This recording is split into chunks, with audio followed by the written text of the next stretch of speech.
It's another end of day video. My brother metal worked out all the little dents that was in it, and then he started with a little body filler.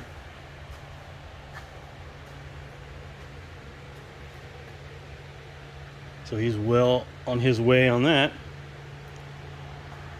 And I started putting in some of the electronics in the in the engine compartment. And I got a little perplexed here. Got all my known wires hooked up, but what I'm left with is this light green wire. It's just plain light green wire, and I've got an extra white wire.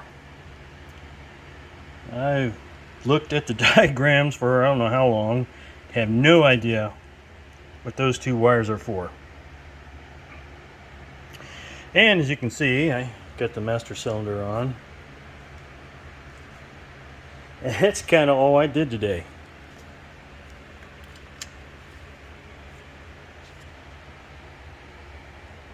So, if you know what those two wires are for, let me know. Let's see. I think that's it. Later.